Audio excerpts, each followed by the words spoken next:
po, mag-opening prayer po tayo. Dalaygon ug balaan na Aba, ikaw ang Elohim ng aming mga ninuno, Elohim ka ni Abraham, Isaac at ni Jacob. Aba Elohim, kami ay nagpapasalamat sa pagkakataon na ibinigay mo sa amin ngayon sa gabing ito. Maraming salamat Aba Elohim na binigyan mo kami ng pagkakataon, lakas, natanggap naming pagpapala sa pang-araw-araw. Maraming salamat Aba Elohim na kami nandito sa gabing ito upang pag-aralan ang iyong Torah. Aba Elohim, sa lahat ng aming natatanggap, mga pagpapala, kalakasan at mga pagdasig sa mga espirituhanon, kining tanan among gipasalamatan diha sa among balaan nga ngalan. Ug hinaot niining gabhiuna Aba Elohim, ikaw magagiya kanamo sa pagbuhat ug sa pagtuon diha sa imong Torah na kami makakaton ug makasabot sabot nimong ipasabot dinhi kanamo. Ug unta kining among makatunan karong gabhiuna among may apply sa among kinabuhi, magawa namin ang iyong kalooban. Kung ano man ang iyong ipaikaintindi sa gabing ito, nawa ay ito ay aming matanggap sa buong puso namin, sa buong isip namin, na aming hahangarin na magawa ito sa bawat isa sa amin. Aba Elohim, sa gabing ito, among gisalig ang tanan, ang katinawan sa mong hunahuna o kasing-kasing. Hinaot nga imong balaang espiritu magauna kanamo, magatinaw sa mong hunahuna o kasing-kasing, magalimpyo sa mong hunahuna o kasing-kasing aron kami makasabot sa tanan. Dalaygon ka Aba, tanan dungog pagpasalamat diha lang sa imong balaan nga ngalan, ang ngalan nga imong gihatag sa bugtong anak among hari manluluwas, Misaya Yahawashai Yada. Yada. Yada. Yada. Yada. Matamis na. Matthew chapter 7 na po tayo mga kapatid. Basahin ko sa basahin mo sa Tagalog muna.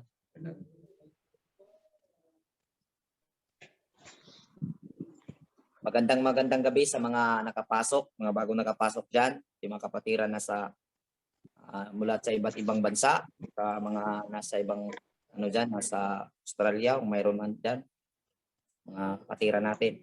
Magandang gabi, magandang araw, magandang umaga sa inyo. Ito na po yung chapter 7 ng Matthew. Pagpatuloy natin, iba sa brother.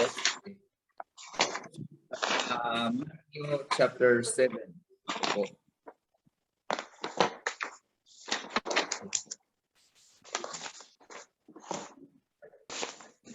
Sa verse 1. Huwag kayong humatol nang kayo'y di hatulan, sapagkat hahatulan kayo ng alahayam ayon sa paghatol ninyo sa iba, at susukatin kayo ayon sa panukat na ginagamit ninyo sa iba.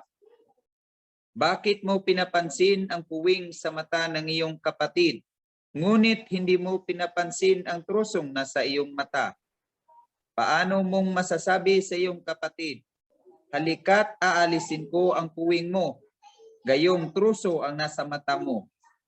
Mapagkunwari, alisin mo muna ang trusong nasa iyong mata, at sa gayon makikita kang mabuti at maalis mo ang puwing ng iyong kapatid. Huwag ninyong ibigay sa mga aso ang bagay na banal. Baka pagkatapos ay kayo pa ang balingan at sakmalin nila. Huwag ninyong ihagis sa baboy ang inyong mga perlas, sapagkat yuyurakan lamang nila ang mga iyon. Okay. Bisaya version sa chapter 7 verse 1. Ayaw ninyo hukmi ang uban, aron dili ka mohukman sa Elohim. Kay hukman kamo sa Elohim, sama sa hukom ninyo sa uban, sa sukdon kamo niya sa mga sukdanan nga inyong gigamit sa uban. Nganong nakita manin mo ang puling sa imong isikatao, apan wala ka magtagad sa truso diha sa imong mata. Unsahon man nimo pag-ingon sa imong isikatao, kuhaon ko kanang imong puling, nga anaa may truso sa imong mata. Tigpa karon ingnon, kuhaon na ang truso nga naa sa imong mata, aron makakita ka pag-ayo sa ug makuha mo ang puling sa imong isig ka tao. Okay?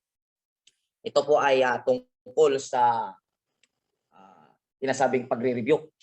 Kasi maraming nananamantala na mga mananampalataya, sabihin na natin sa ating mga dinagdaan ng mga denomination, na minsan ginagamit nila yung verse na sinasabi, open rebuke is better than secret love. Tama yun. Wala pong mali doon. Hindi po tayo against doon. Tama po yun. Ngunit nga lang ginagamit ng mga ibang mga tao upang mangoreksyon sa ibang mananampalataya.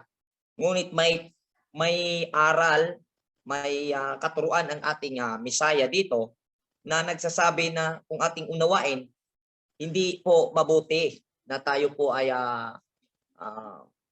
magbantay ba sa kasalanan ng iba. Kumbaga hindi po pwedeng mangwalis tayo sa ibang bakuran. Unahin muna natin ang ating sarili bago tayo makapagsabi na ito ang gawin mo, kapatid.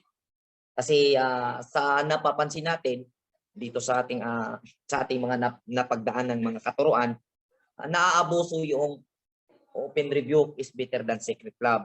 Kaya dito sa atin po, mga kapatid, wala naman pong umamin sa ating mga sarili na tayo ay perpekto. Ngunit po, tayo po ay nagsusumikap na ating maisabuhay ang Torah, dahil ang Torah ang magsasabi kung tayo ba ay tama o mali. Pag nakita nating tama dahil mahal natin si Alhayam, sundin natin ang Torah dahil ipinakita ng Torah ang ating pagkakamali. Ganun po yun.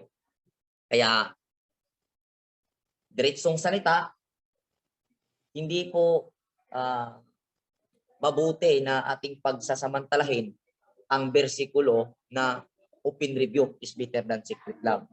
Tingnan po muna natin ang ating mga sarili at bago tayo umaksyon na tayo ay magkoreksyon o mag-review. Dahil ito po ang na-observe ko, pag ang tao ay nagre-review na hindi niya isinasabuhay ang Torah, ang kanyang ipinangaral, kapag siya ay nagsalita tapos ang kanyang itinuturo o kanyang pinapayo ay hindi niya isinasabuhay, ang mangyayari po, mga kapatid, kadalasan sa na-observe ko, na ang taong sinasabihan magagalit. Kahit hindi pa niya alam yung gawain ng tao. Lalo na't malalaman niya na siya pala ay ganun din pala. Tapos nagsasabi ng laban sa kanya na ganun pala ang ginagawa. So, kahit pa hindi alam, sa mga na-experience ko, hindi talaga magsasabi nga magalit talaga. Yun ang karamihang kung magalit talaga yung pinagsasabihan. Kung baga hindi man magalit, pero mabigat sa kanyang kalooban. Kahit humble yung taong sinasabihan, mabigat sa kanyang kalooban. Experience yan at na-observe ko po yan dahil sa mga daming dinadaanan kong mga sekta. At ang nakikita ko rin, na na-observe ko, pag ang tao nagre-review, isang teacher, isang, sabi natin pastor dati, mga ngaral, pag yan ay nag-review at buong buhay niyang isinasabuhay, buong pagsusumikap niya isinasabuhay ang kanyang mga itinuturo, pag siya ang nagsasabi, imbis magalit yung sinasabihan, pero pag yung taong yun nagsasabi na sinasabuhay niya yung kanyang sinasabi, siya una ang gumagawa, maiiyak po at maunawaan po niya na siya ay sinaway. Yun po ang nakikita pong mga kaganapan na sa nakaraan. Ngunit ngayon, para ang bawat isa sa atin ay karapat-dapat na gumamit sa open review is better than secret love, sisikapin po natin ang bawat isa natin, sisikapin po natin sa tulong ng Alhayam sa pamamagitan ng Torah na palagi po nating maalis ang mga puwing sa ating mga mata. Nang sa ganon, pag nakakita tayo ng puwing sa ating kapwa mananampalataya, mayroon po tayong sabihin na nating qualified situation upang magsabi sa ating kapatid. Nang sa ganon, pag sinabi natin, ang Spirit of Alhayam ang mangusap sa kanya nang matuto siya at makinig at magpakumbaba. Yun po, mga kapatid. Tuloy po tayo sa next verse. Sa verse 7. Verse 6 pa pala. May verse 6 pa. Dito sa verse 6 may sinasabi, ayaw ihatag ang mga butang nga balaan ngadto sa mga iro, kay tingalig mo sumbalik sila ug mopaak kaninyo. Ug ayaw iitsa ang mga perlas ngadto sa mga baboy kay kini tamak-tamakan lamang nila. Ito po yung sitwasyon na kung saan yung pangangalis mo rin ng ano ba? Ng puwing. Kailangan mong i-determine. No, pag sinasabi mo kasi gusto mong itama ang pagkakamali. Ngunit nung sinabihan mo na, isinasabuhay mo yung isinasabi mo sa taong yon, ngunit hindi talaga nag-epekto, hindi talaga nakinig. Dahil nga, may ugali siyang aso. May ugali siyang baboy. So, ang sabi ng ama, dahil ikaw ay mangangaral, nangungureksyon o nagtuturo, ang mangyayari niyan, huwag mong ipilit. Kasi yung itinuturo mo, yung kinokorek mo, ginamit mo upang i-correct siya, ay ang banal na salita ng ama upang maigay siya. Ikaw ay mabuting mananampalataya at masugid na tagasunod sa Torah. Kung ipipilit mo yung mga salita na nakukuha mo sa Torah upang ipangaral sa kanya, ngunit pinagtanggihan niya ng pangalawang at pangatlong beses, huwag mo nang ipilit. Dahil may babala ang alahayam, may babala ang ating misaya, na huwag nating ibigay sa mga aso ang mga banal na bagay. Which is, ang sinasabi po dito, para sa aking pag-analisar, sa amin ni Brother Rex, ito po ay tumutukoy sa mga salita. Kasi ang banal po na mga bagay ay ang salita ng Torah ng Ama. So huwag nating ipilit sa mga ayaw. Lalong-lalo na sa sitwasyon na kung saan mainit yung sitwasyon, huwag mong ipilit. Dahil lalong-lalo po na magdidipinsa yan. Ang mangyayari, pag nag-share ka, example na lang, kapatiran, example na lang, kamag-anak mo, born again ka dati, tapos nagkasumpong ka ng ganitong pananampalataya. Ngayon, dahil sa init ng pag nanais mo na siya ay maparatnan mo sa katulad ng nalalaman mo, ay porsigido ka na sabihin yung katotohanan na alam mong tama. Ngunit, pag ipipilit mo yan, defensive yun. Pag bawat salita mo binabantayan, hindi niya binabantayan upang unawain. Binabantayan niya nang siya ay hindi mo madadala. Kaya, hindi po natin gawain, hindi po sa atin sabihin na natin, hindi po natin obligasyon na kumbinsihin sila. Ang ating nag-iisang alahayam, ang ating dakilang alahayam, ang gagawa po ng paraan. Kung gamitin man tayo, nakahanda tayo sa tamang panahon. Kasi pag ang alahayam gumagamit, right time po yan. At pag alahayam ang kumilos, ay sigurado po yan. Kaya sa atin, para tayo ay garantiyan na tayo ay gagamitin in time, dapat mayroon tayong langis palagi. At alam na natin paano tayo mag-imbak ng langis sa ating sarili. Sa pamamagitan ng pagpapatuloy sa pagsunod sa kanyang kautusan, sa kaparaanan niya, nakapag-extract po tayo ng oil sa ating mga sarili. Ipo, maliwanag na po ba dito na huwag nating ipilit ang katuruan na ating nalalaman. Hayaan natin ang Aba ang hahanap ng tamang panahon, nang sa ganon, tama po at maganda ang kalalabasan. Okay, verse 7. Verse 7. Humingi kayo at kayo'y bibigyan. Humanap kayo at kayo'y makakatagpo. Kumatok kayo at kayo'y pagbubuksan. Sapagkat ang bawat humihingi ay tatanggap. Ang bawat humahanap ay makakatagpo. At ang bawat kumakatok ay pagbubuksan. Bibigyan ba ninyo ng bato ang inyong anak kapag siya'y humingi ng tinapay? Bibigyan ba ninyo siya ng ahas kung siya'y humihingi ng isda? Kung kayong masasama ay marunong magbigay ng mabubuting bagay sa inyong mga anak, gaano pa kaya ang inyong Ama na nasa langit? Bibigyan niya ng mabubuting bagay ang sinumang humihingi sa kanya. Gawin ninyo sa inyong kapwa ang nais ninyong gawin nila sa inyo. Ito ang buod ng kautusan at ng mga sinulat ng mga propeta. Okay. Bisaya version, verse 7. Pangayo og kamo hatagan, pangita og kamo makakaplag, panuktok og panuktok ug ang pultahan ablihan alang kaninyo. Kaya ang mangayo hatagan ug ang mangita makakaplag ug ang manuktok ablihan, kamong mga amahan hatagan ba ninyo bato ang inyong anak kung mangayo siya og pan? O hatagan ba ninyo bitin kung mangayo siya og isda? Kung kamo nga mga dautan mahibalong mohatag og maayong butang ngadto sa inyong mga anak, unsa pa kaha ang inyong amahan nga tuwa sa langit? Muhatag gayud siya sa mga maayong butang ni adtong mangayo kaniya. Ipo, sa nakikita ko at na-analyze ko dito, naka-analyze natin, kung ating i-analyze, ito po ay challenge ng ating alahayam sa atin. Lalong-lalo na ngayon, tayo ay mga, sabihin na nating,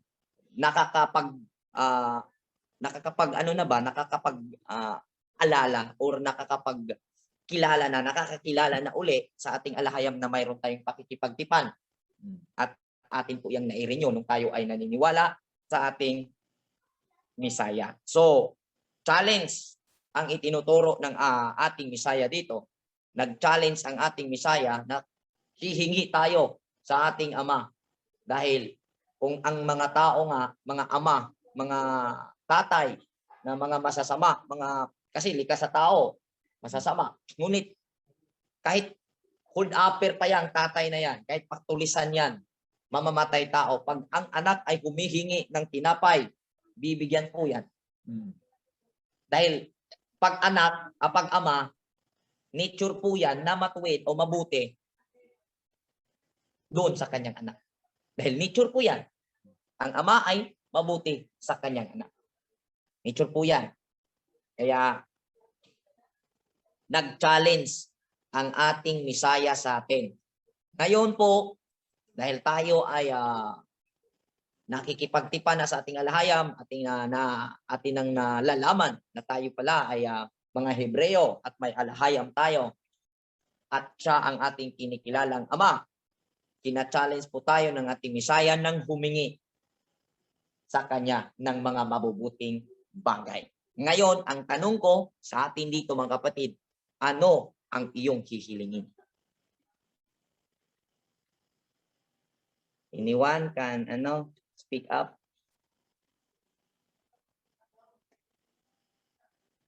Ano po ang hihilingin natin ngayon bilang nakakaalala na at nakakaalam at bukas ng ating diwa na tayo pala ay mga Hebreo at may pakikipagtipan sa Ama? Ano ang hihilingin?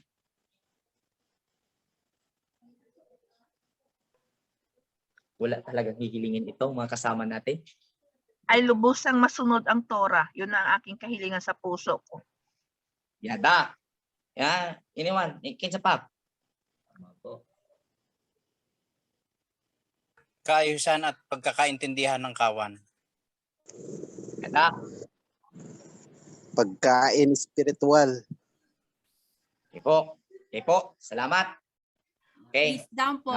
Ang sa akin, Yan. wisdom po para Yan. malalaman ko talaga kung ano pa talaga ang nasa puso ng Aba. Okay po. Salamat. Salamat, Sis Jo. Ang kaayusan sa kawan, pag ikaw ay nakakakamit ng wisdom mula sa Ama, matutupad po yan. Kaya kung tinitingnan ko mga sagot ninyo, parehas po kayo ng hinihingi sa Ama. Dahil ang sabi ni Sis Beth, masunod ang kalooban ng Ama, ay siyempre, hindi mo masunod kung wala kang wisdom. So wisdom pala, hiningi mo. Sabi ni Brother Roy, kayong kayusan sa kawan, kung wala kang wisdom. At yung kanina, tatlo yata yun. Palos yun, oh. Parehas kayo ng hinihingi. Ay tunay nga na bukas po ang ating mga diwa. Dahil po, kung tayo hihingi sa Ama, sulitin natin. Kasi, nung naalala nyo, panahon ni Solomon, binigyan ng ganitong opportunity si Solomon. At hindi po nagkakamali si Solomon ng paghingi. May offer pang alayam. Oo, may offer pa siya, kayamanan. O Na, in-offer pa niya. Gusto mo kayamanan, ibibigay ko sa iyo. Gusto mo manalo ka sa lahat ng digmaan mo, ibibigay ko sa iyo. Hindi yan. Sina-challenge. May offer ba? Ngayon, yung offer na yon doon kay Solomon, kung ating i-analyze, muling ino-offer ng Misaya, ng alahayam sa pamamagitan ng Misaya. Challenge. Mingi tayo ng kahit ano. So, pinakamagandang hilingin po ay wisdom. At alam natin, ang wisdom ay nagmumula sa Torah. Dahil po, pag hindi po nagmumula sa Torah, ayan po ay makasanlibutan at hindi po yan kalugod-lugod sa kapatid ng Ama. At pag tayo humihingi sa Ama, siyempre, ang Torah ay kanyang wisdom. Pag sinabing wisdom, mula sa Torah. So, napaka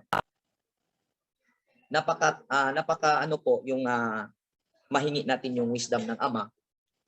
At upang makitaan tayo ng alahayam na desidido nating hiningi yung wisdom, ihakbang po natin ang ating mga paa doon po sa hakbang na tayo'y nagsusumikap na sumusunod sa kanyang mga kalooban. Dahil po, pag hingi ka ng hingi, ngunit hindi ka naman nakitaan ng Ama ng potential ba? Intention. Sabihin na nating serious na gusto mo talaga. Pag hindi yan nakikita sa alahayam, nababasa niya ating mga puso at isipan. Hindi niya ibibigay ang wisdom. Ngayon, kung ang ipinakita natin, buong pagsusumikap at nananalangin tayo na maunawaan ang kanyang kautusan, hiningi natin ang wisdom. Sa gabing ito, ating nauunawaan na ang alahayam ay nag-challenge. So, andun na tayo sa mga lahat na nandito, kaya tayo umalis doon sa ating pinanggalingan dahil inihakbang po natin ang ating mga paa doon sa pagsusumikap na ating sundin ang kalooban ng ating malikha. Kaya hindi po imposible na makakamit natin ang tagumpay. Hindi po imposible. Dahil ang Ama po ay nakikinig. At ang sabi dyan, pag tayo ay kumakato, bubuksan. Kapag tayo ay humihingi, bibigyan. Kapag tayo ay naghahanap, makakasumpong po tayo. At yun po ang ating kaganapan sa ating mga buhay ngayon. Dahil tayo ay naghahanap, nakakasumpong na po tayo, nagsisimula na po tayo. Kaya humingi po tayo at mangangatok po tayo dahil tayo po ay bubuksan at bibigyan ng Ama sa ating pangangailangan para sa ating ikabubuti at yung ikabubuti nating kakalugod sa abarin. Walang iba kundi yung wisdom. Okay po. Verse 12. Buhatang ngadto sa uban ang buot ninyo nga ilang buhaton nga kaninyo. Kini ang kahulugan sa mga balaod ni Moses o sa mga pagtulunan sa propeta. Ang sinasabi dito, kaya ano nga yun sa English, bro? English Do into others what others want to do into you. Okay. Sabi ng karamihan, ito po yung sayings ni Confucius. Mayroong mga nagsasabi na ginaya lang daw ng Misaya dahil si Confucius, una ito ni Misaya. Pero sinabi ng Misaya na ito po ang ibig ipakang intindi sa buong Torah at sa mga tinuturo ng mga propeta. Kaya gawin natin ang sana yun? Gawin natin ang nais natin gawin nila Gawin natin ang nais nila na gawin sa atin. Okay. Kung ibig sabihin, gawan natin sila ng mabuti kung gusto nating gawin tayo ng mabuti nila.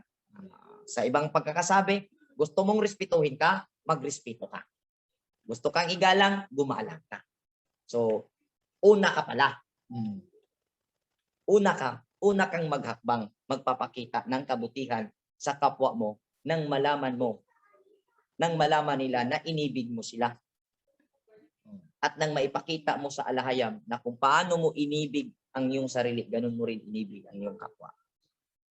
Okay po. Verse 13. Sa verse 13. Pumasok kayo sa makipot na pintuan, sapagkat maluwang ang pintuan at malapad ang daang papunta sa kapahamakan. At ito ang dinaraanan ng marami.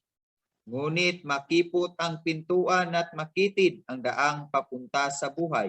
At kakaunti ang nandaraan doon. Okay. Sa inyong pagpangita sa dalan sa kinabuhi, sulod kamo sa sigpit nga ganghaan, Kayang lapad nga ganghaan ug sayon nga dalan paingon sa kalaglagan. Mao kini ang gisubay sa kadaghanan. Apan masigpit ang ganghaan ug malisod ang dalan paingon sa kinabuhing dayon ug jutay ra ang nakakaplag niini. Bakit? Bakit po? Tunay po ba na ito ay masikip? Mahirap po ba ang daan patungo sa buhay? Mahirap po ba?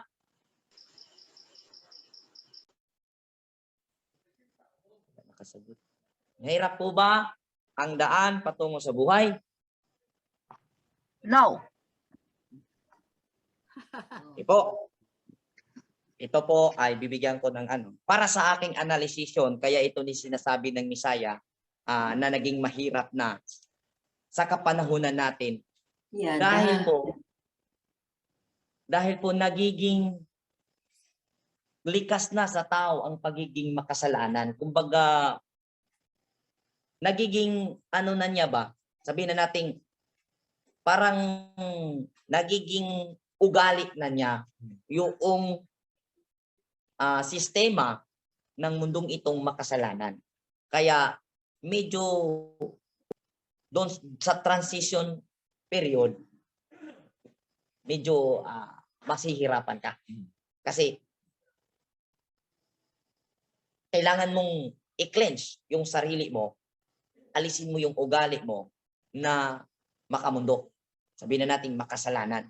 Palitan mo ng kaugalian na align sa Torah. Kaya nasasabi ng Misaya na ito po ay kukunti po dahil mahirap. Dahil starting po, dahil tayo po ay nagiging kaugalian na natin. Kumbaga, naging normal na sa atin ang pagiging makasalanan dahil tayo po ay nagiging alipin sa kasalanan. Kaya po, nagiging masikip po ang daan patungong buhay. Tama po ba? O ganun po ba yung pagkakaunawa nyo? Analyzation po to. Kaya po nasasabing masikip. Pero kung ang origin lang ang ating babalikan, yung origin talaga ng kaugalian ng tao. Kasi ang tao originally, matuwid yan eh. Kasi ginawa yan sa wangis ng Ama. At ang Ama ay ang Ama ng katuwiran. At ang Ama ay ang Ama ng banal, perpekto. Kaya na-intercept lang ng kalaban at nilagyan ng kaugalian na rebellious, sumusuway sa kalooban ng Ama. Kaya nung ni-redeem, nung ni-restore, medyo doon sa restoration period, nandoon yung struggle. Doon yung struggle. Kagaya ng isang sasakyan, sabihin natin motor, makalawang. Pag yan ay ni-restore, total restoration ang gagawin, medyo pahirapan po yung trabaho. Dahil kailangan alisin lahat ng kalawang at kung kinakailangan may mga pisa sa loob na kailangan palitan. Dahil total restoration po ang ginagawa. At yun po ang ginagawa ng ating Misaya. At ang Torah po, ang mga materyales at ang kaparaanan upang maganap ang tao na magiging ma-total restore ang tao. Nang sa ganon, siya po ay makakapasok sa daan patungong buhay. At ang restoration period, yun po ang masikip na sitwasyon patpuntang buhay na walang hanggan. Yan po, verse 15. Sa verse 15, mag-ingat kayo sa mga hindi tunay na propeta. Lumalapit sila sa inyo na parang tupa, ngunit ang totoo'y mababangis na asong gubat. Makilala ninyo sila sa kanilang mga gawa. Mapipitas ba ang ubas sa puno ng dawag o ang igos sa matitinik na halaman? Mabuti ang bunga ng mabuting puno, subalit masama ang bunga ng masamang puno. Hindi maaaring mamunga ng masama ang mabuting puno at hindi maaaring mamunga ng mabuti ang masamang puno. Ang bawat punong hindi mabuti ang bunga ay puputulin at itatapon sa apoy. Kaya't makilala ninyo ang hindi tunay na propeta ayon sa kanilang mga gawa. Okay. Balikan ko muna yung nakaraan, yung kanina.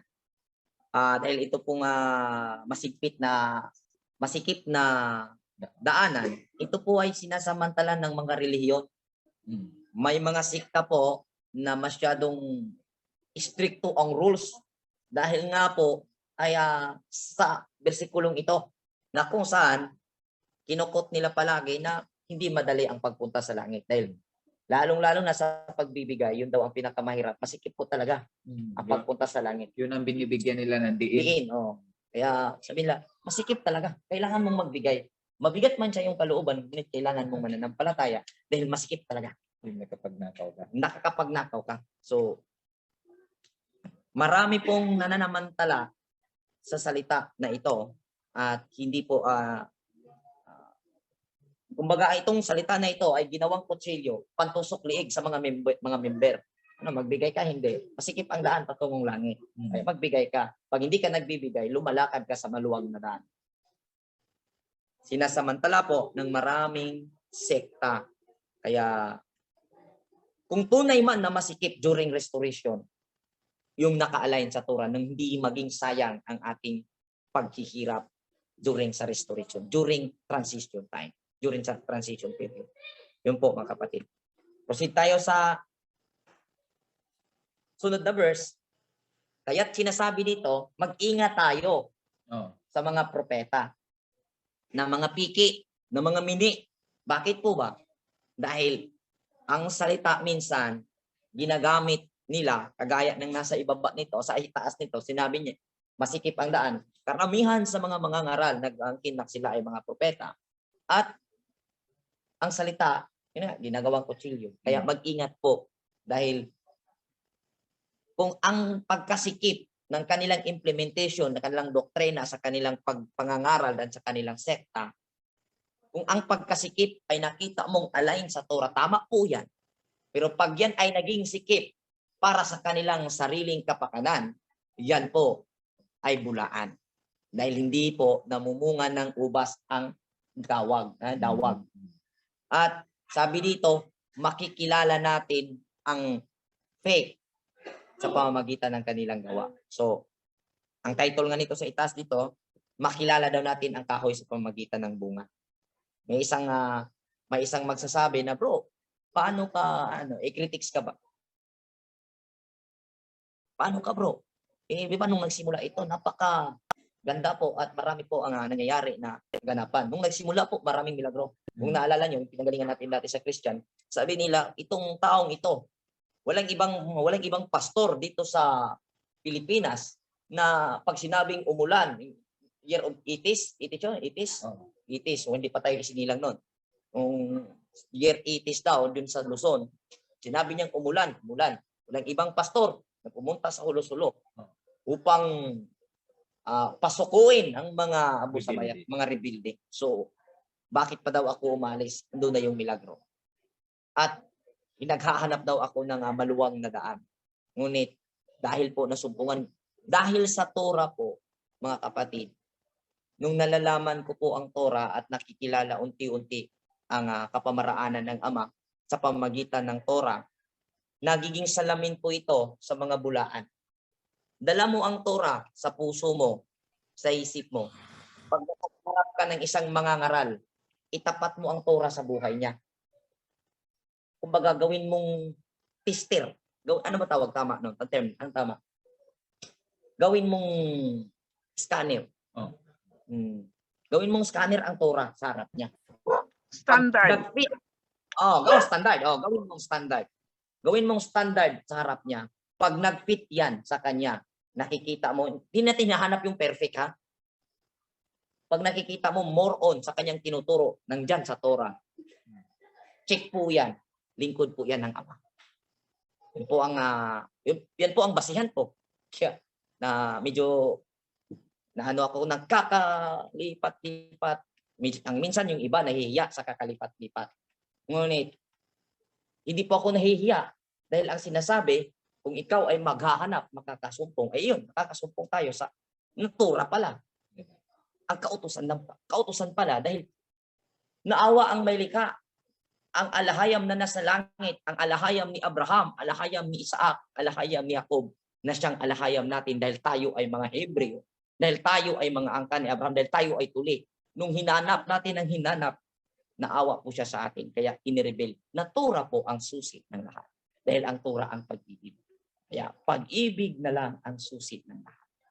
Yun po. Kaya makikilala natin ang bulaan sa pamamagitan ng Torah, itapat mo yan sa kanya. Pag nagaganon-ganon yan, hindi nag-fit o hindi mo nakikita, kumbaga ginawa lang niyang front ang Torah para mahikayat ang tao, ginawa lang front ang Biblia, karamihan, hindi lahat ng may bitbit ng Biblia at hindi lahat ng nakikilala sa pangalan ng Ama ay lingkod na ng Ama.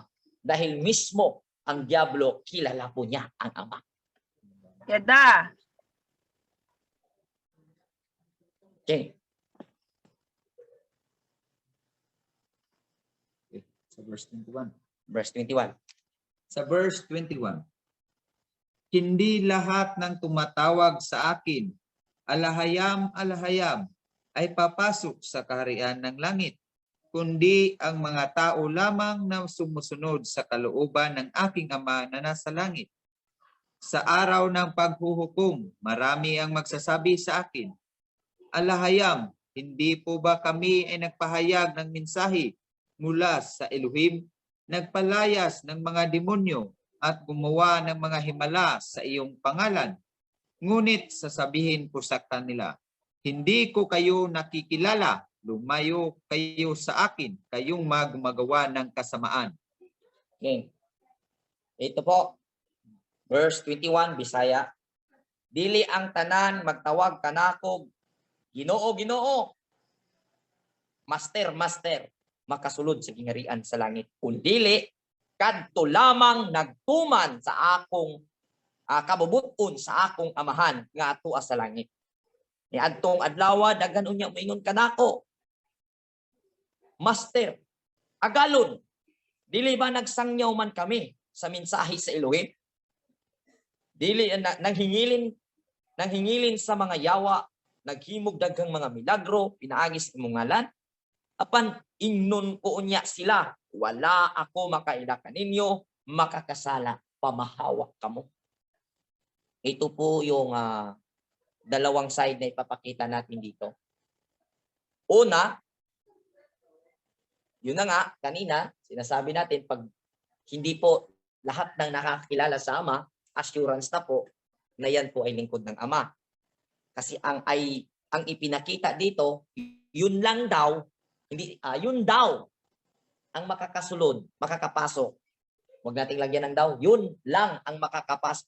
Ang makakapasok lang ay yung mga tumutupad at nagsisikap na sundin ang kalooban ng Ama na nasa langit. So, ano man yung kalooban?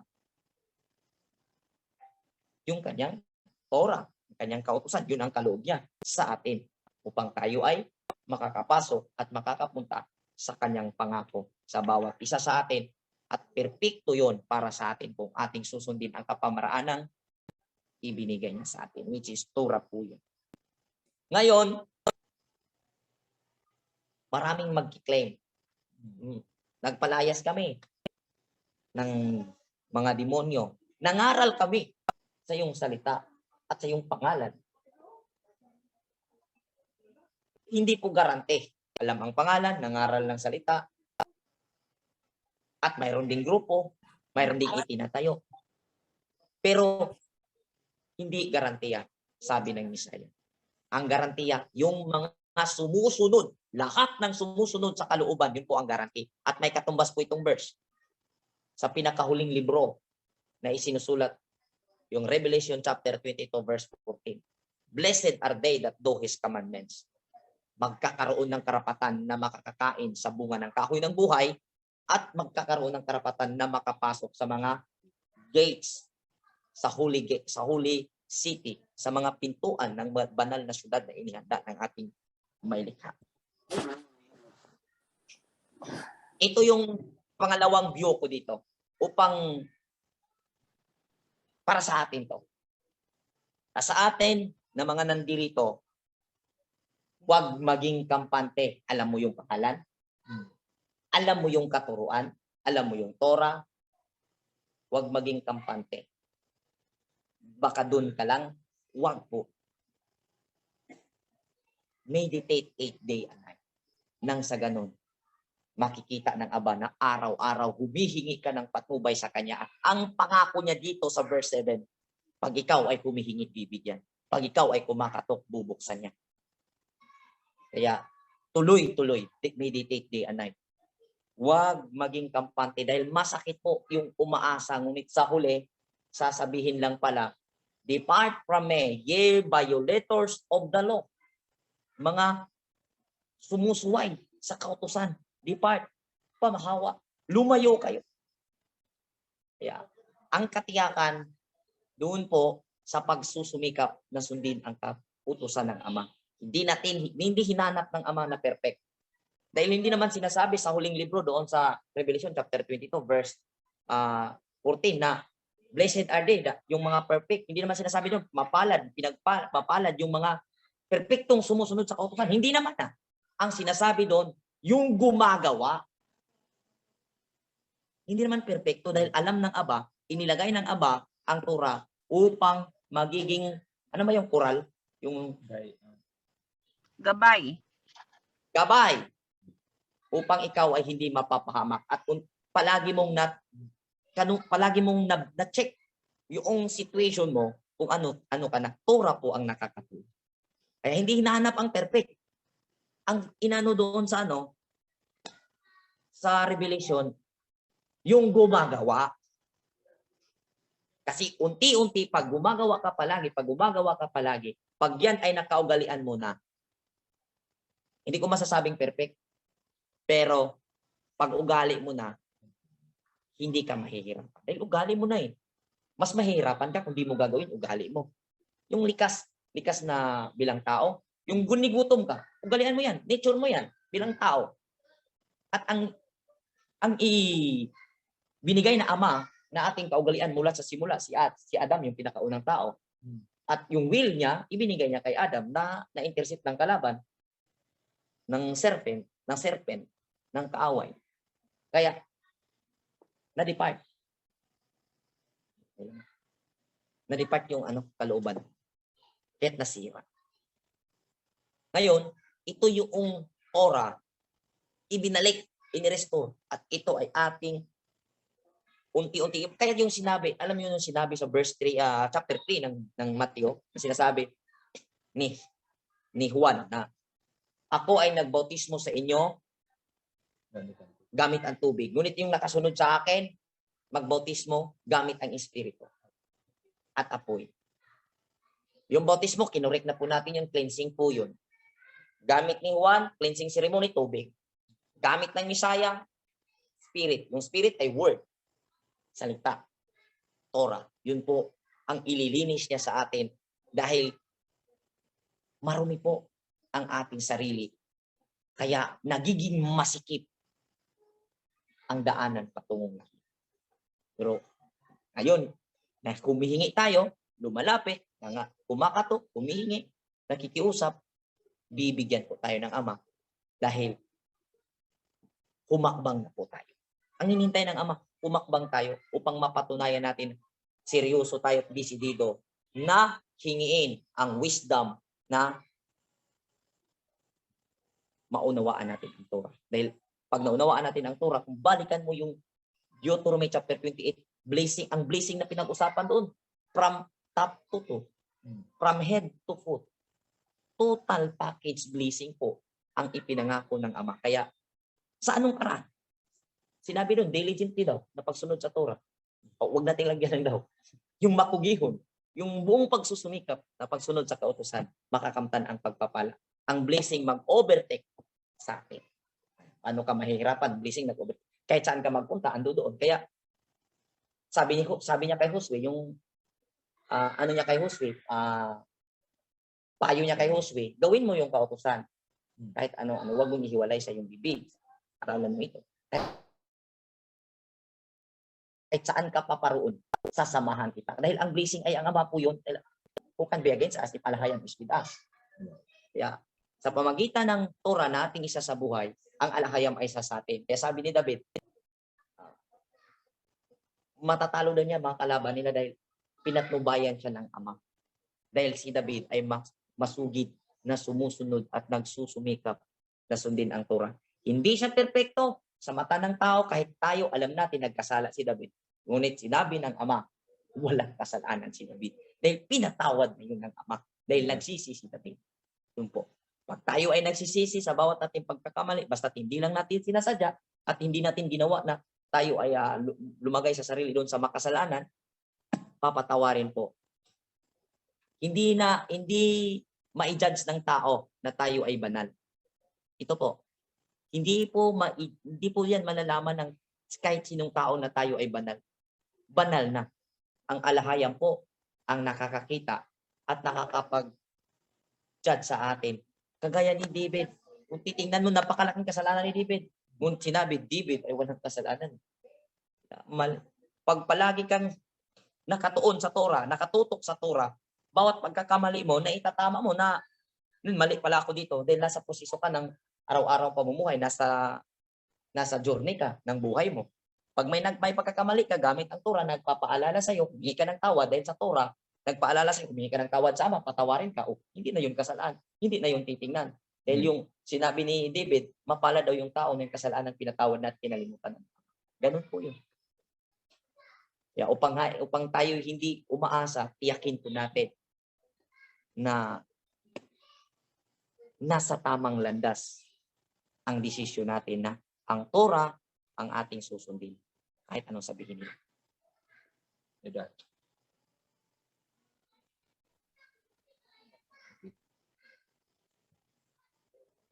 Sa verse 24.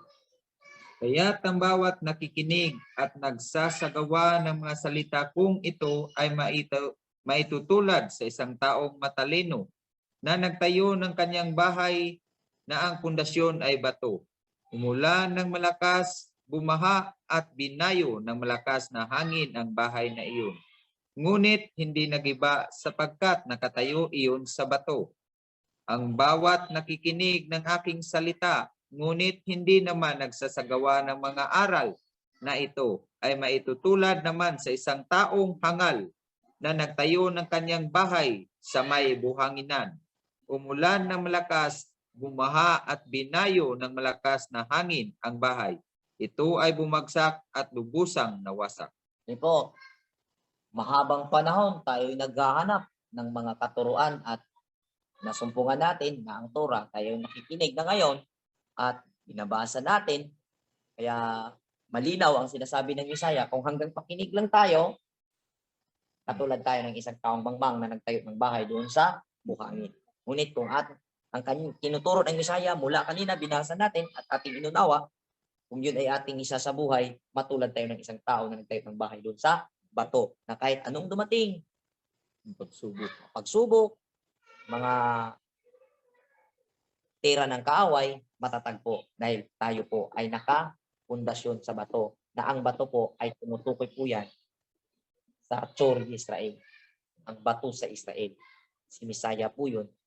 Kailangan doon natin, at ang Misaya ay ang Torah, doon po natin itayo ang ating pananampalataya. Yung bahay, yung pananampalataya natin, tayo, kaya doon natin itayo at pananampalataya sa ating Misaya na siyang Torah na ibinigay ng Ama para igahit tayo. Sa magitan ng kanyang aral, katuruan, unawain natin, pagsisikapan, ulit-ulitin, at kung ano man yung makikita natin, mapupulot natin na mga katuruan, isa sa buhay natin nang sa ganun, tunay na tayo ay nagtatayo ng bahay sa bato.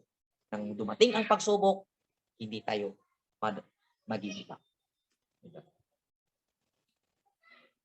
Sa verse 28, namangha kang kay King Misaya, Yahawasyai, ang mga tao ng kanilang marinig ang mga katuruang ito, sapagkat nagturo siya ng may kapangyarihan, hindi tulad ng mga tagapagturo ng kautusan. Okay. Kaya po namamangha, kaya sabi ko kanina, pag nag-rebuke na hindi isinasabuhay, magagalit yung tao. Pero pag nag-rebuke, nagsasabi, nagtuturo, isinasabuhay, magalit man yung mga tunay na mga mananampalataya, hindi yung magagalit. Maiiyak yun dahil magpapasalamat na sinaway sila. Maliban na lang sa mga aso at baboy, which is ang aso at baboy sa panahon yun, yung Pharisees and Sadducees. Kaya hindi ipinipilit ng Misaya na ibigay sa kanila.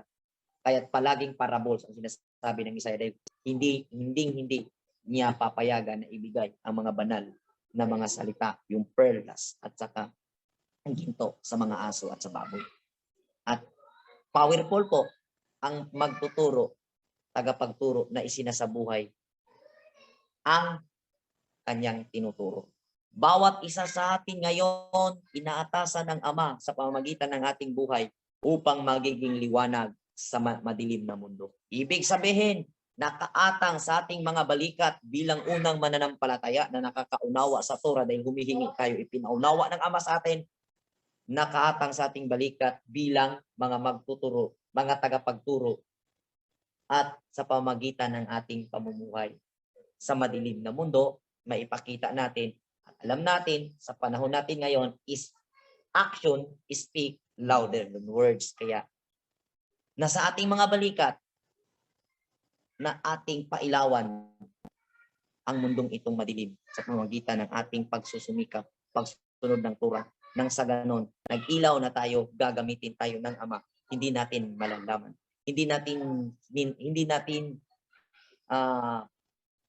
Hindi mo pinangunahan, ngunit ginawa mo yung Torah sa kapamaraanan yun, ginamit ka na ng Ama at nakakapagturo ka dahil iba ng panahon ngayon.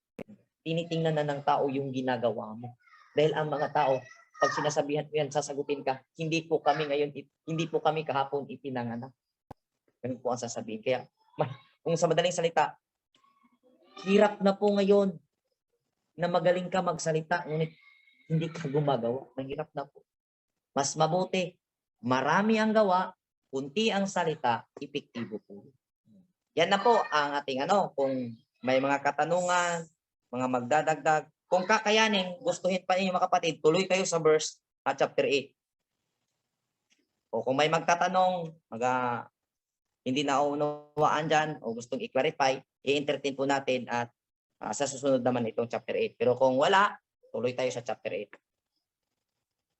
Walang tututol, walang magtatanong, walang mag-clarification, tuloy tayo sa chapter 8. Proceed. Proceed, bro.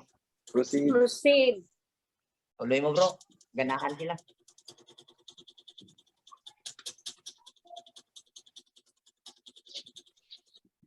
Okay. Sa chapter 8 ng Matthew, nang makababa si Misaya Yahawashai mula sa bundok, sinundan siya ng napakaraming tao. Lumapit sa kanya ang isang taong may kitong. Lumuhod sa harapan niya at sinabi, Panginoon, kung nais po ninyo, ako'y inyong mapapagaling at maggagawang malinis. Hinawakan siya ni Misaya Yahawashai at sinabi, Oo, nais kong gumaling ka at maging malinis. At gumaling at luminis nga agad ang kitungin. Pagkatapos sinabi sa kanya ni Misaya Yahawashai, Huwag mong sasabihin ito kanino man. Sa halip, pumunta ka at magpasuri sa pari. Pagkatapos, mag-alay ka ng handog na inuutos ni Moises bilang patunay sa mga tao na ikaw nga'y magaling at malinis na. Okay. Ito po yung pangyayari na ang Misaya Yahawashai ay sinunod ng maraming tao at siya po ay nakakita ng taong kitungin. Alam niyo kitungin? Leprosy. Sanglak. Sanlayan dito sa mga Bisaya. At mapapansin nyo mga kapatid, nakiusap itong leprosy. May leprosy ba? Dahil kung balikan natin yung Torah, ang kaugalian nila, bawal po ito sila lumapit. Bawal sila lumapit. Dahil po, sila po ay taming. Unclean po sila. Ngunit, hindi po sila pwedeng hawakan ng kahit sino. Dahil pag ang humawak sa kanila ay madidefiled sa isang araw. Pag ginawakan mo yung leprosy, pag nahawakan mo yan, defiled ka hanggang hapon. Kung gabi mo nahawakan, hanggang umaga. Siguro, baka mali tayo doon. So, ang Misaya, kung mapapansin mo, hinawakan niya. Kasi, ang pakiusap ng ano, kung naisin mo po na pagalingin ako, nagmamakawa. Sagot ng Misaya, ninanais. Kaya nung hinawakan siya ng Misaya, gumagaling po siya. Dahil ang Misaya, siya po yung hindi nadudumihan. Dahil po, siya ay sumisimbolo ng Ark of the Covenant. Yung mismong Ark of the Covenant, kung balikan mo yun doon sa Torah, doon sa mga sulat ng nila Moses, panahon nila Moses, pag ang tao humipo doon at ang tao ay hindi libitan, na mamatay po. Dahil ang allowed po doon ay yung libita lang mismo na mula sa tribo, mula sa angka ni Merari kay Aaron. Yung may mga specific doon na batas. Kaya pag sa panahon ng Misaya, siya yung humipo, hindi siya nakokontaminate, kundi yung kanyang kabanalan ang nakakapag-contaminate doon sa marurumi. Ganun po katindi ang Misaya. Kaya nung hinipo niya, nung hinawakan niya yung leprosy, gumaling kaagad. At pinayuhan niya na wag kang magsabi kahit kanino. Ngunit ang sinabi ng Misaya, pumunta ka sa pare at ipakonsulta mo yung nang sa ganon, malalaman ng bayan na ikaw ay gumaling na. At ito po yung ebidensya. Ito yung verse, isa sa mga verse na may ebidensya na hindi binuwag ang kautusan at ang seremonya ni Misaya nung siya ay naparito. Dahil kung tutuusin mo, kung iisipin mo, Misaya siya, pwede na niyang sabihin na, ay, gumaling ka na, umuwi ka na, huwag ka na pumunta doon sa pare, hindi na yan kailangan. Ako to, Misaya to. Hindi. Tinuruan niya ang tao na magrespeto sa kautusan ni Moses. Pansin niyo? Yada. Makatog na naaayon sa kautusan na iniutos sa batas na ibinigay ni Moses, na bumula sa alahayam na ibinigay kay Moses. Andun po. Hindi po winasak. Hindi po sinira. At pati yung mga apostoles, kung babasahin natin sa Book of Acts, pati si Pablo po, nag-u-offer. Kaya mas matindi ang ating pag-aaral pagdating natin sa mga sulat ni Pablo. Thrilling po dyan. Paspasan natin ito. Kaya dalawa-dalawahin natin ito. Kaya makikita natin, andyan, ang Torah. Inano ng Misaya. Tuloy bro. Sa verse 5. Pagpasok ni Misaya Yahawashai sa Kapernaum, lumapit sa kanya ang isang opisyal ng hukbong Romano at nakiusap, Ginoo, ang katulong ko po ay naparalisado. Siya po'y nakaratay sa bahay at lubhang nahihirapan. Sinabi ni Misaya Yahawashai, pupuntahan ko siya at pagagalingin. Ngunit sumagot sa kanya ang opisyal, Ginoo, hindi po ako karapat-dapat na puntahan pa ninyo sa aking bahay. Sabihin lamang po ninyo at gagaling na ang aking katulong. Ako'y nasa ilalim ng mga nakakataas na pinuno at may nasasakupan ding mga kawal. Kapag inutusan ko ang isa, pumunta ka roon. Siya'y pupunta at ang isa na may halika, siya'y lumalapit.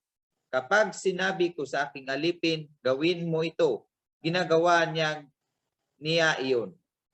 Namangha si Misaya Yahawashai nang marinig ito at sinabi niya sa mga taong sumusunod sa kanya, tandaan ninyo, hindi pa ako nakakita ng ganito kalaking pananampalataya sa buong Israel. Okay. Okay. Nung narinig ito ng Misaya, biruin mo, ang Misaya nag-offer siya, puntahan ko yon. Puntahan ko doon. Puntahan ko yung yung pasyente mo para pagalingin, para pag-pray. Ganon siguro.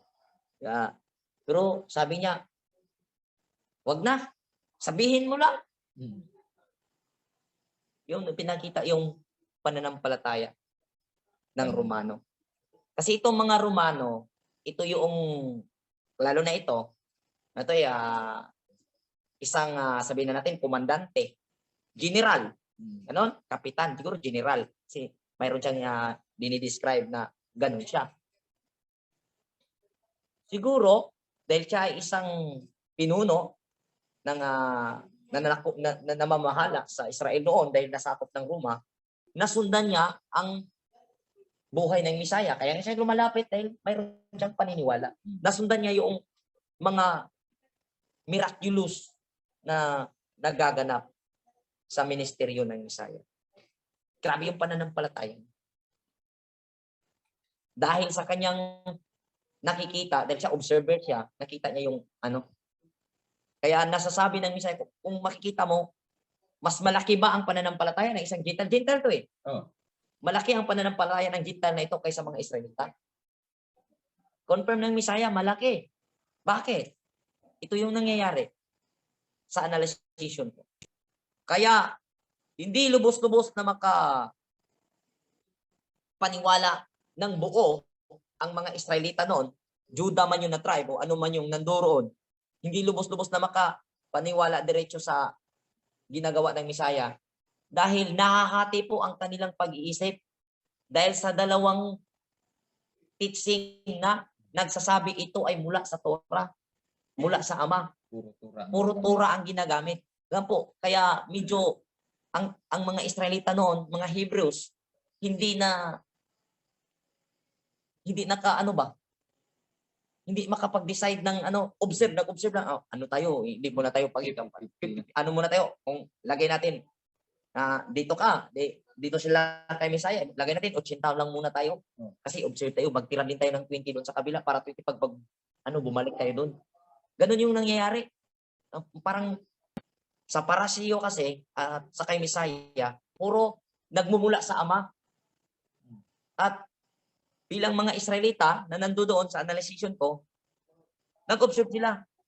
Kasi nakasanayan na nila doon eh. Yun ang kinalakihan nila. Ngunit yung isang komandante, bilang siya ay nangangasiwa, at nakikita niya na talagang iba ito. Dahil hindi man niya seryoso yung parasis dahil sinakop lang nila yon. Pero nung na-observe niya yung mga ginagawa ng Misaya, doon siya nagkakaroon ng pananampalataya. Dahil hindi po nahahati ang kanyang paniniwala or analysis. Hindi po, wala na siyang inaano ba, ito talaga tama. Grabe yung paniniwala niya, tama talaga ito. Sabihin mo lang. Okay na. Sabihin mo lang. Okay na. Ganun po. Isang Gentiles po yun. Ngunit kinonfirm ng Misaya, sabihin ko sa inyo, lumingon siya sa mga followers niyang mga Israelita, mga Hebreo. Wala po akong nakikita ganitong kalaking pananampalataya sa buong Israel. Ang Israel po, hindi po yung lugar tinutukoy. Kundi, angkan po yun na ang hinanatnan niya. Sinabi ng Misaya mismo, wala po kayong, kung ano hinatnan pa sa, wala kayong ganitong pananampalataya, mga Israel. Ito, hindi, naniniwala. Bakit? Hindi po nakakati. Kanilang iniisip. Dahil puro Torah. Torah. Naging gano'n.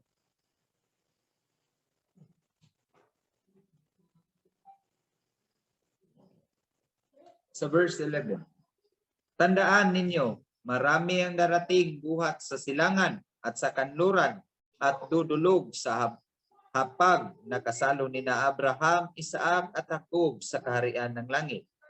Ngunit ang mga taong dapat sana'y kasama sa kaharian ay tatapon sa kadiliman. Mananangis sila doon at magngangalit ang kanilang mga ngipin. At sinabi ni Misaya Yahawashai sa opisyal, umuwi ka na, mangyayari ang hiling mo ayon sa iyong pananampalataya. Sa oras ding iyon ay gumaling ang katulong ng kapitan. Okay, balikan ko itong verse 11. Sabi niya dito, hinumdumi kini. Daghan ang mga botgikan sa sidlakan ug sa kasadpan ug makigsalo kang Abraham, kang Isaac, kang Jacob didto sa gingarian sa Elohim. Ito po. Dito pa lang, sinabi ng Misaya, dahil sa nakita niyang pananampalataya sa isang hintil, na mayroong pananampalataya,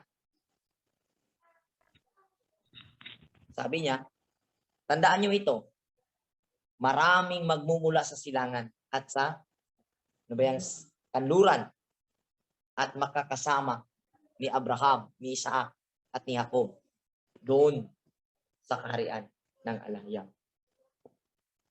Kumpirmado. Kaya magsasabi, mayroon akong mga narinig na na may mga Israelita daw nakakapag-trace ng kanilang bloodline. Kumpirmado na trace back nila yung lahi nila, talagang sila Israelita. Dahil may kapasidad sila na ipa-DNA yung kanilang may pera. Pero anong sinabi ng Misaya? Marami sana ang talagang lahi nitong ang pinuntahan niya. Ngunit itatapon doon sa kadiliman at yung ngipin na pagkagot pa dahil hindi nila nakakamtan yung para sana sa kanila. Dahil wala silang pananampalataya. Kaya garantiya po natin, sabihin man nila hindi tayo Israelita, hayaan niyo siya. Hindi natin yan hahabulin. Ang sa atin ay may pakita natin, mayroon tayong pananampalataya sa Ama at katunayan yan, mayroon tayong pananampalataya sa Ama, sinunod natin ang kanyang kalooban, ang Torah. Yan po. At ako po, sa analysisyon ko, saklaw po tayo sa sinasabing marami. Tandaan nyo, sinabi niya, tandaan nyo, marami magmumula sa silangan. Marami po. At matitiyak natin na tayo'y kasama sa maraming sinasabi ng Misaya. Kung tayo ay magkakaroon ng pananampalataya at may patunay na ating gagawin sa pamamagitan ng ating paghakbang sa pagsunod, pagsusumikap, na sundin at ipamuhay ang kanyang kalooban. Diba? Yan na. Sa verse 14, pumunta si Misaya Yahawashai sa bahay ni Pedro at nakita niya roon ang biyanan nito na nakaratay at nilalagnat. Hinawakan ni Misaya Yahawashai ang kamay ng babae at ito'y gumaling agad. Bumangon at nagsimulang maglingkod sa kanya. Nang gabing iyon, dinala ni Misaya Yahawashai ang maraming sinasapian ng mga demonyo. Sa isang salita lamang ay pinalayas niya ang masasamang espiritu at pinagaling ang lahat ng may karamdaman. Sa gayon, natupad ang sinabi ni Propeta Isaias. Inalis niya ang ating mga kahinaan, pinagaling ang ating karamdaman. Okay po. Maraming nadideceive dahil sa milagro. Dahil ito na yung binabasihan ba? Sinabi, bakit ka pa umalis, Bro Ruwe? May nag-message sa akin. Dati kong kasama sa choir sa Christian. Sabi niya, ano daw, napakalapastangan ang ginawa ko. Ano bang nangyari sa iyo? Bakit ka ganyan, di ba? Ano ka dati? Sabi pa niya, mas magaling ka sa iba dito ng mga youth. Ngunit bakit anong nangyari sa iyo? Na-deceive ka tuloy dahil umalis ka kay pastor.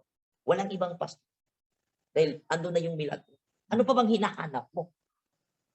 Hindi ko na lang pinatuloy. Maraming naliligaw dahil ang hinahanap nila milagro.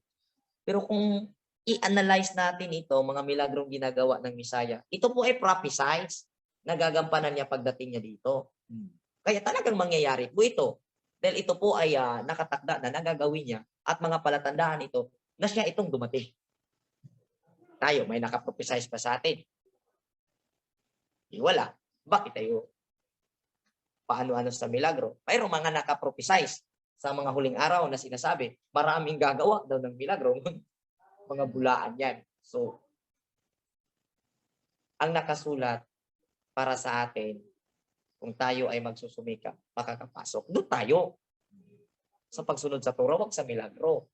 Dahil, huwag natin yung, gawa natin yung ginagawa ng Misaya. Dahil, prophesize yun. May milagro man. Kung may milagro man na ibibigay ng Ama sa ating paglilingkod, yan po ay bonus lang dahil nagawa natin na nagsusumikap tayo na sundin ang Torah. At pag tayo kinalulugdan, ipapakita niya po yan. Ngayon, nasa bungad pa po tayo, huwag tayong maghanap ng milagro. At ang milagro po, ibibigay yan pag kinakailangan. Nakakatuwa isipin. Dati, ito, nag-testimony ako ng konti. Dati sa pananampalataya ko sa Christian, nagmotor yung mga preacher kasama ko. Hindi ako preacher ng choir. Ako yung choir na hindi marunong kumanta pero kumakanta talaga. Nagmotor. Nadisgrasya, natanggal ang ngipin. Maraming sugat. Sabi ko, dalhin sa ospital. Ngunit ang sikta namin noon, bawal ang ospital, bawal uminom ng gamot. Talagang walk by faith. Kaya ayaw talaga magpagamot. Sabi ko sa kanila, hindi yan po pwede. Na di natin ipagamot, ipalinisan ba? Dahil ano yan, sugat yan. At para sa akin, ang milagro, yung bang gagawin yan at ibibigay na yan sa ama sa'yo, kung nakikita ng ama, di mo kaya, kailangan mong tulungan. Example na lang, gaya ng isang bata. Pag ang isang bata, nung hindi pa yan marunong lumalakad, bago pa lang, kagabay-gabay pa lang sa ano. Pagdadapa yan, ang mata ng ama, ang mata ng tatay, andun yan, palagi nakatutok. Pag umakad na yung anak niya, tuwang-tuwa si tatay. Pag nadulas, takbo kagad, tulungan, dahil alam na tatay, di niya kaya eh. Lumipas ang 2 taon. Marunong na lumakad yung anak niya. Nadulas. Nag-aarte. Hindi tatayo. Yung galit ang tatay. Hindi ka tumatayo dyan. Umaano-ano doon sa putik. Kahit kumuha ng latos. Bunalan. Ano man. Hindi nidisiplina. Bakit? Hindi na gumagawa ng tama. Ganun po ang nagiging interpretation ng iba. Ang sugat, hindi daw papagamot dahil ang ama na ang bahala. Sabi ko, nakakalito to. Sabi ko, kung ganun mga kapatid, ang gagawin ninyo, ilihans nyo na lang. At ako'y maniniwala na tama yung pagkakaunawa nyo. Kasi natanggal ang ngipin ng 2. Pag tutubo ngipin yan, talagang tunay na pinakinggan kayo nun. Natatawa ako at yun po ang nagiging rason at pinag-initan na po ako doon kasi worker po ako full-time. Grabe po yung ano namin doon. 1D18 po kami. Palagi kaming nagpupuri. Makapal po yung kubal ko sa kalyo ko sa tuhod. Dahil ako po ay araw-araw nagpupuri sa ama. Dahil gusto kong maglingkod sa ama ng tapat. Isang bisis kumakain sa isang araw. Kasi isang bisis lang ang pang-budget doon. Pero nakikita ko later on, ginawa nila yon para ma-minimize yung budget. Yun po ang nakikita. Hindi yung pang-spiritual. Naisahan ako eh. Kaya maraming beses ako naloko dahil sa hirap ng silangan. Kaya, ang milagro, ibibigayan ng Ama pag kinakailangan. Kaya kung ngayon, mapapansin mo, bibihira na po nag-aano ng milagro ang alakayam, lalo-lalo na sa mga karamdaman. Dahil upgraded na po ang knowledge ng tao. Kayang-kaya na ng tao. Maliban na lang siguro sa mga hindi talaga kailangan talagang kumilos ang ama. Pero ngayon, pag napapansin mo, ano na talaga? Dahil nag-increase na po ang knowledge ng tao. Nagiging alhayam na. Mula pa noon, sabi natin sa Genesis, hindi na po pwedeng papasukin dahil ang tao ay parang alhayam na. Ngayon, nag-upgrade ng lalo. Wala. Milagro, may ibibigay ng Ama. Yan na. Yan ang milagro. Yan na po. Kaalaman po yan. Yung mga milagrong ibinigay ng Ama sa atin. Dahil po yun sa knowledge. At nadidiscover na po ng tao ang knowledge. Pero hindi pa ako salungat na mayroong milagro. Pero pag kinakailangan at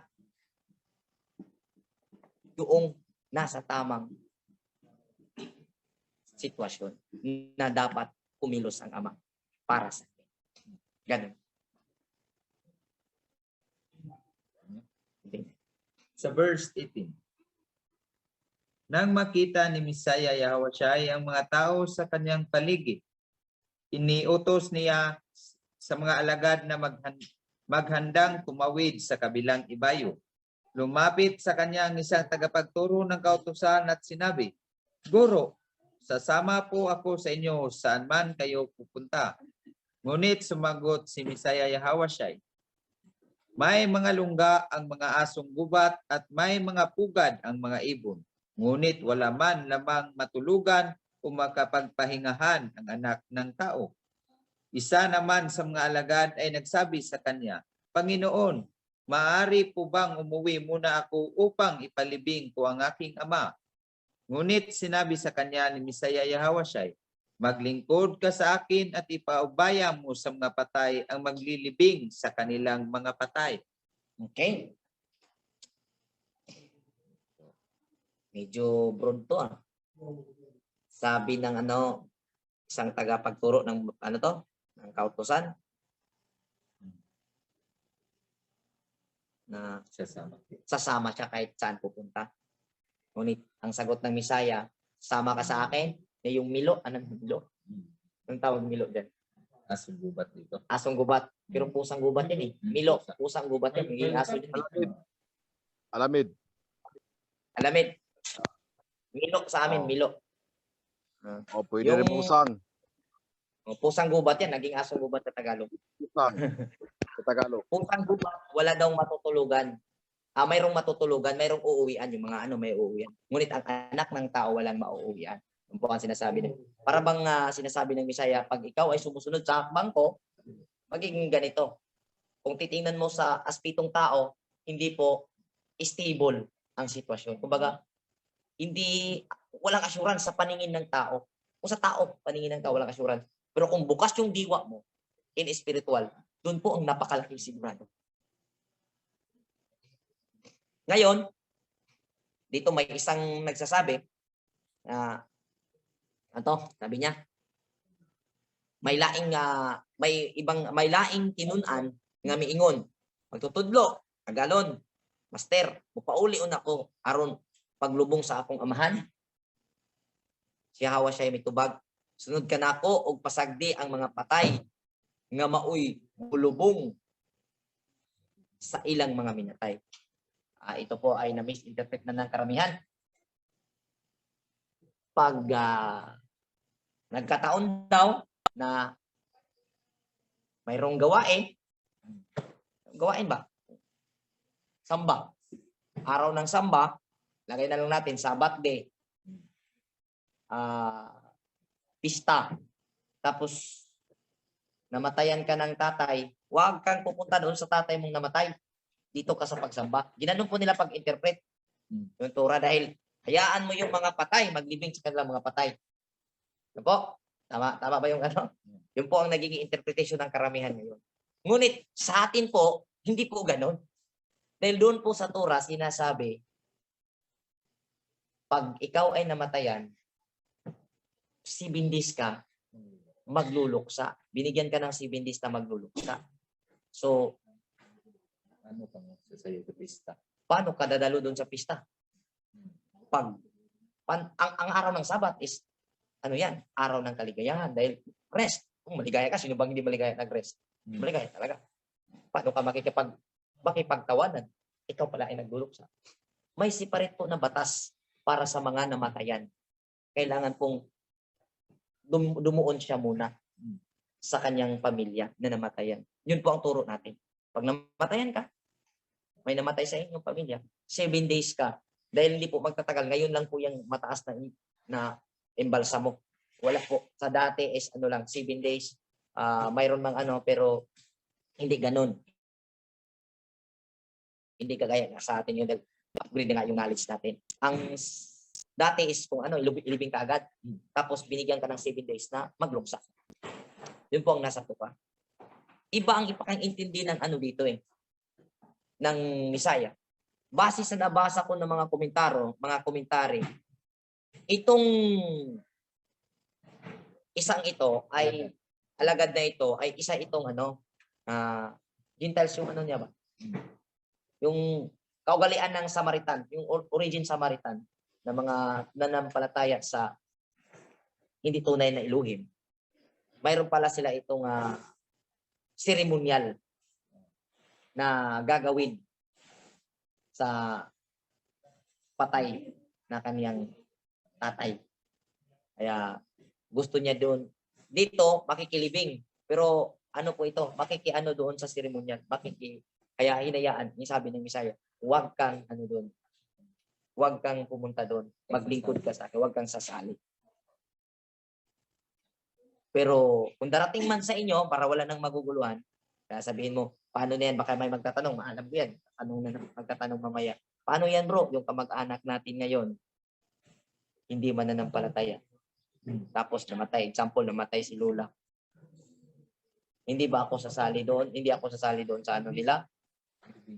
Sa tutulong ka po doon. Presence mo kailangan nandoon. Ngunit huwag ka lang sasali sa kanilang pangadji, kanilang nobena. Ngunit kailangan kang nandoon nang ganon, kahit sabihin natin, iba na yung pananampalataya pero yung pakikitungo mo bilang kamag-anak, ang utos ng Ama, arugain mo, alagaan yung pamilya mo, kamag-anak mo. Dahil pag hindi mo inalagaan, mas masahol ka pa sa hindi. Ganun po. Hindi naman sinasabi ng Misaya na hindi siya pwedeng umuwi. Ngunit, kung i-analyze mo, hindi naman sinasabi ng Misaya, huwag kang umuwi.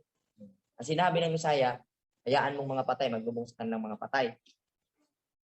Kung pupunta siya doon, huwag siyang sasali sa seremonya. At, nandoon siya. Dahil, hindi naman ibig sabihin, nandoon ka. Nakikisali ka. Katulad lang ng isang nagtatanong, isa daw siyang janitor ng isang simbahan ng Katoliko. Janitor siya doon. Nakonsensya siya, araw-araw nandoon siya sa simbahan ng Katoliko, tapos mananampalataya siya sa Aba, ang daming revolto doon. Wala namang problema, araw-araw nandoon siya. Dahil trabaho niya yun. Ang problema, araw-araw nandoon siya, alam niya ang katotohanan, tapos sumasamba siya doon. Yun ang problema. Hindi problema nandoon siya.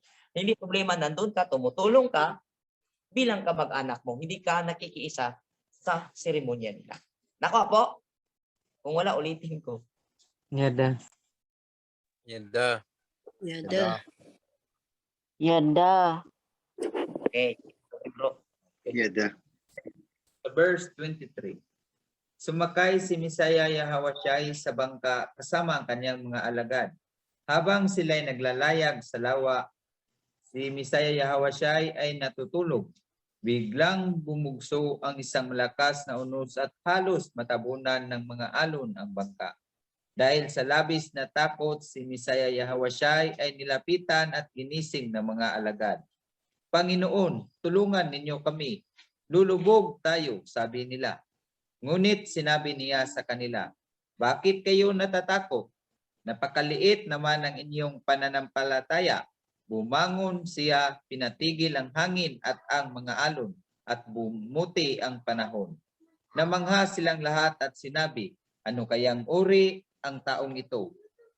Maging ang hangin at ang lawa ay sumusunod sa kanya. Okay.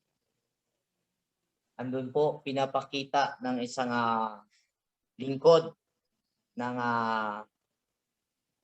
alahayam bilang Misaya, bilang propeta, bilang tapat na lingkod. Pag nakikiusap sa nature, ang nature pinagmamay-ari yan ng ating creator na siyang lumikha ng lahat.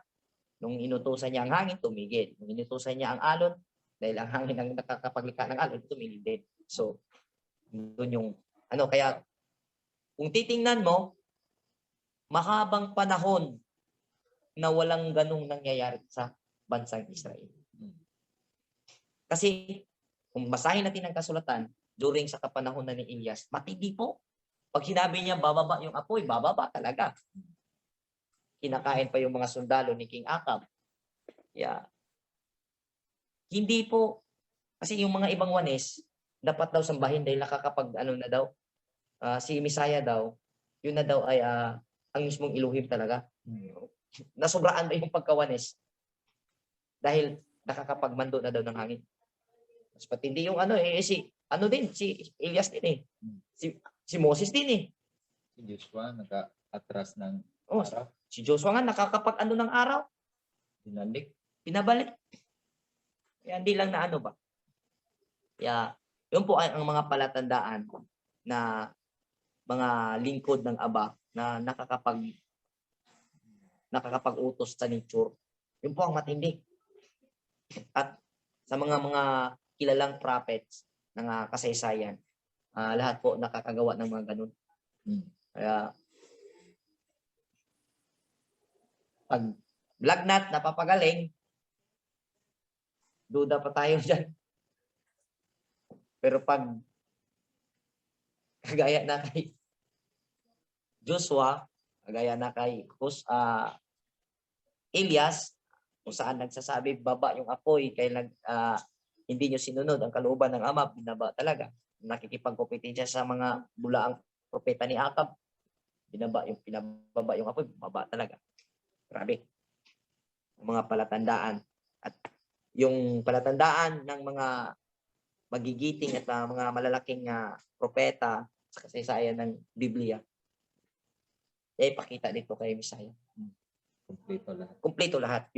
Kasi yung prophecy nandun sa buhay ng Misaya, sa buhay ni Misaya, prophecy nito is nasa Isaiah 53. Hindi ako nagkakamali. Tama mo ka? Isaiah 53 po, lahat po nang nagaganap sa buhay ng Misaya dito sa kanyang sinasabing ministeryo, nandun po yan sa Isaiah 53. Kasunod po yan. Nandun po. Sa verse 28, nang dumating si Misaya Yahawasyai sa kabilang ibayo sa lupain ng mga Gadereno, sinalubong siya ng dalawang lalaking sinasapian ng mga demonyo. Sila ay nakatira sa libingan. Napakababangis nila kaya't walang sinuman ang dumaraan doon. Biglang nagsisigaw ang dalawang lalaki. Ano ang pakialam mo sa amin, anak ng alahayam? Naparito ka ba upang pahirapan kami kahit hindi pa panahon? Sa di kalayuan ay may malaking kawan ng mga baboy na nagsisikain. Nakiusap sa kanya ang mga demonyo. Kung papalayasin mo kami, hayaan mong pumasok kami sa mga baboy na iyon. Sinabi ni Misaya Yahawasyai, sige, lumayas kayo. Lumabas nga sila sa dalawang lalaki at pumasok sa mga baboy. Ang buong kawan ay biglang sumibad ng takbo punta sa bangin, nahulog sa lawa at nalunod.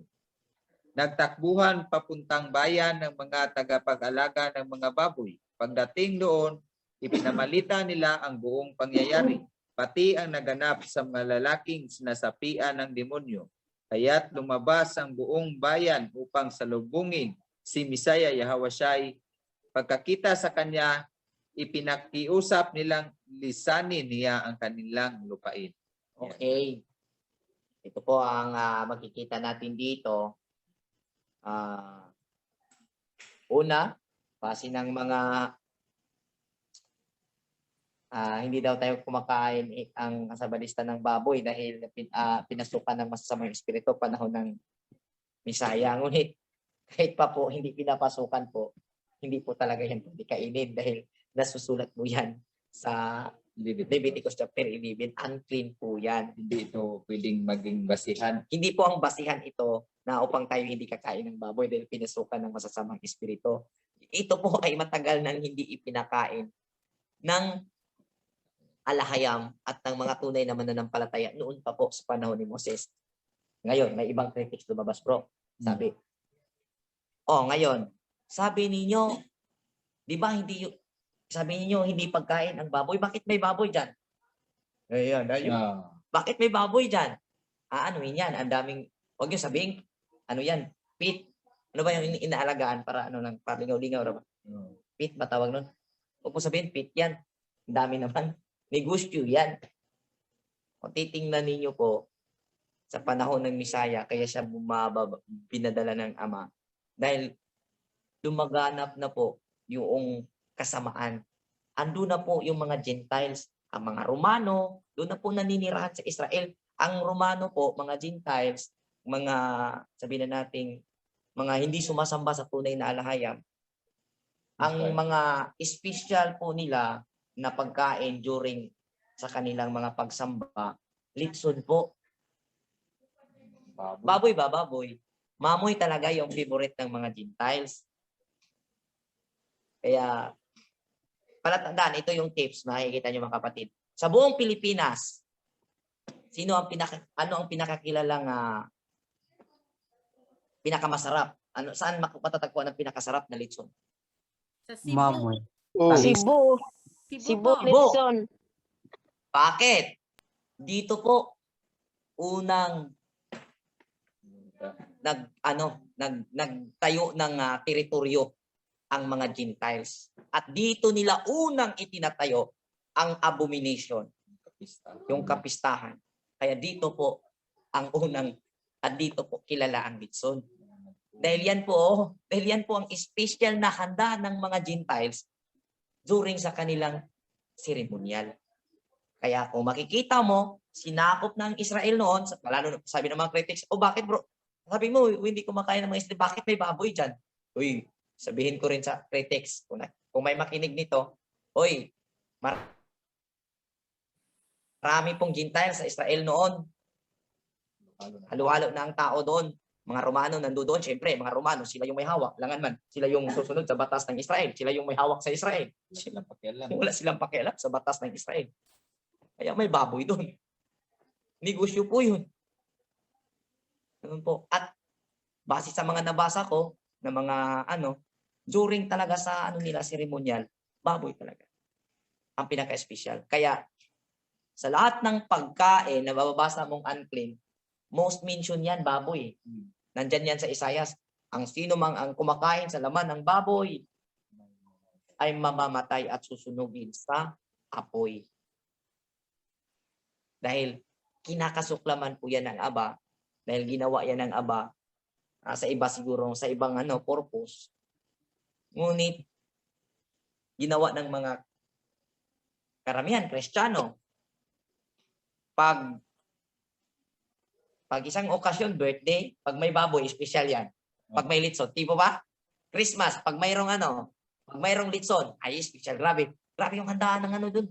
Ang unang ipagmamayabang ng naghahanda. Sarap ng litson dun, may litson dun, may litson. Dun po. Dahil, ebidensya po yun na yan na nga po ay na-adapt natin na sistema ng mga Gentiles na pumunta dito. Gentiles na pumunta dito sa atin. Kaya dito sa Cebu pinakamasarap dahil dito unang isinagawa ang kanilang ceremonies. Okay, wala na. Yada. Okay, yan lang po mga kapatid at salamat sa ating lahat sa mga nagapakinig at tayo po ay mananalangin muna. Mapagpalang alahayam, salamat po sa panahon at opportunity na ibinigay mo sa bawat isa sa amin, sa mga kapatiran na nandito. Salamat po, Aba. Sila po ay nagsusumikap at nakikinig sa iyong banal na salita upang aming mai-apply sa aming mga sarili. Salamat po, Aba, sa pangunawa na ibinigay mo sa amin yung wisdom, knowledge na ibinahagi mo sa amin sa gabing ito, nang sa ganun na salo namin, na ilagay namin sa aming mga puso at isipan ang iyong mga salita na aming naririnig at nawa po ito ay hindi lilipas lang, kundi ito po ay aming maisabuhay nang sa ganun malugod ka po sa amin. Salamat po, Aba, ng marami at ang aming pagpupuri, pagpapasalamat at ang aming pag-asa ay ilalagay namin sa iyo dahil wala po kaming magagawa kung wala po ang iyong tulong, Aba. Kaya patuloy po ang aming pananalangin na ibigay mo po ang ibang mga pangunawa dyan sa iyong Torah, ibang kahulugan. Nang sa ganun po, makakamit namin ang wisdom at nang amin kang mapagpupurihan.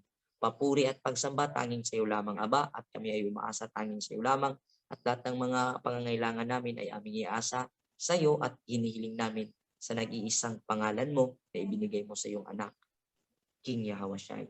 Yada. Yada. Ada. Yada. Yada.